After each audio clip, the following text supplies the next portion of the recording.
can't see the cats, but they're sitting there. I left the door open and it was raining outside. Or started to rain, I should say.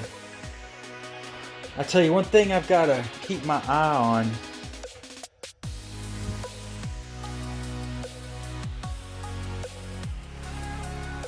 There were like 2 drops of water right here about halfway back from the bus. Halfway front to back. It just randomly appeared.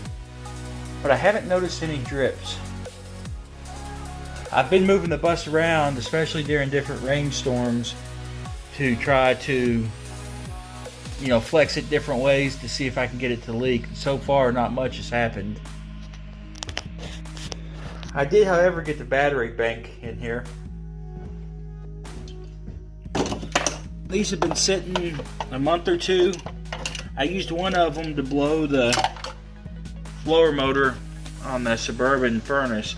I wanted to see if it worked. I'll be curious to see what these things still have as far as charge. I think these normally sit about 13 volts at rest. Look at that, it's still full. Boggles my mind. These are North Stars. They're Group 31, 220 amp hours of battery. Beast, about 75 pounds a piece. More battery than I'll probably ever need. I just like keeping batteries in sets. These started life as a set of 4, so I'm going to keep them as a set of 4. Not too for sure I'll drain them down. Maybe if I have an inverter or something. I don't know. Let's play with that and see. But it's crazy that they're still full after sitting for months. I think it's like 13.1 or 13 is where these were rested when I put an actual meter on them. If they're a little bit dead, this little float charger will actually test them. But it's full, so obviously not. Also, if you get one of these little float things, be sure you get one that's set up for your type batteries. These are AGMs. That charger will work an AGM battery. I also, the little closet here, I'll move over here out of the light, where I had the circuit breaker box in my last video, across this wall back here, I'm actually going to move it. I'm going to put it in this little cubby right here. I'll have my electric box, you know, for 110 volt, and then my 12 volt. I've actually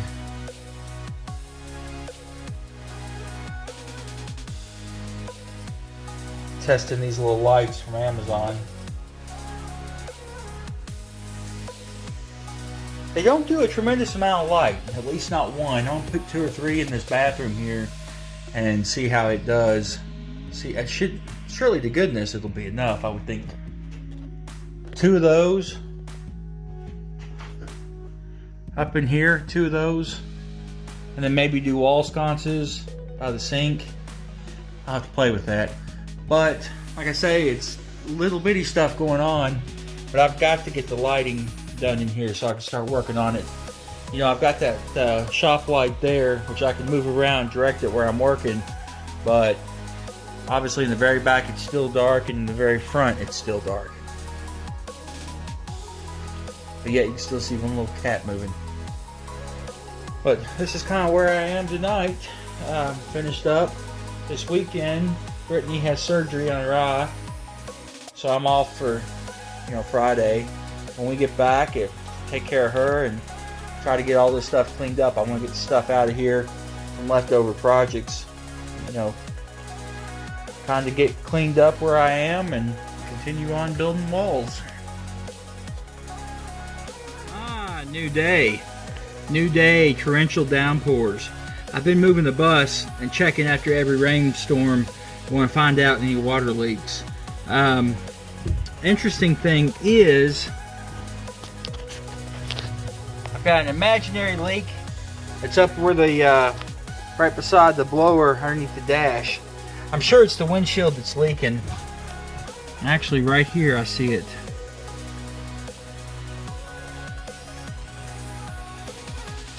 I guess it's running down here.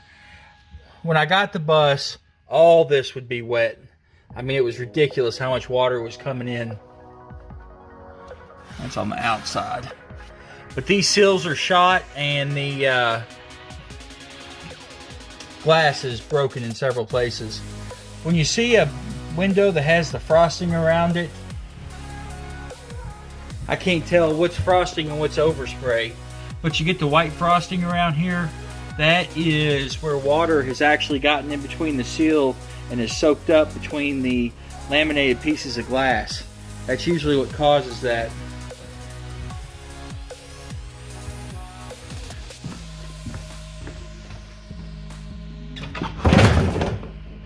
That's dry.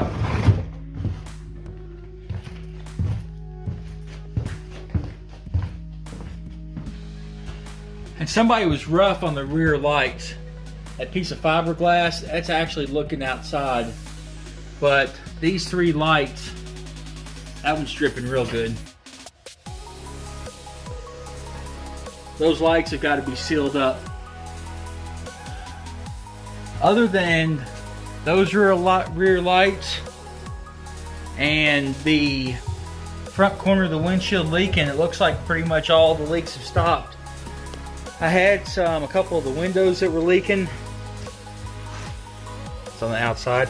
A couple of the windows that were leaking, I'd gone through and I actually just cleaned the seals up, wiped them all down really good and stopped that. And then I had another leak that was back here, these 2x4s were, that I moved.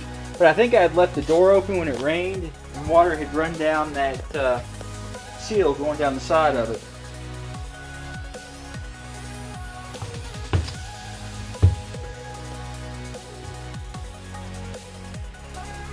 Yep.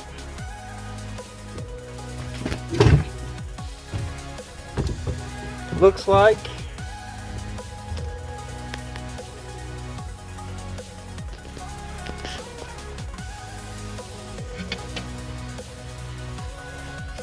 yeah, that's got to be that drip coming in right there, running down the dash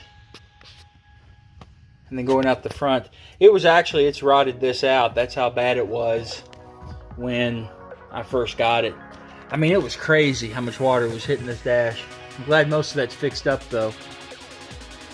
Well, between the batteries getting hooked up and the fuse block started and a couple little water leaks to fix, that's pretty much where I've been this weekend. Tomorrow the wife is having surgery. I want to get we get back, if I have time, I want to get the furnace put in here. It's starting to get cold. It's supposed to be real cold coming up. But done, then I can continue to work on this thing after work and stuff. But all in all, I am pretty happy with where it's coming. It kind of feels like I'm starting to get somewhere. Man, I can't believe it's rain out here. But look at that pretty bus sitting out there. That's beautiful, isn't it? Like I say, I need to seal up those lights. I can start kind of working on the conversion.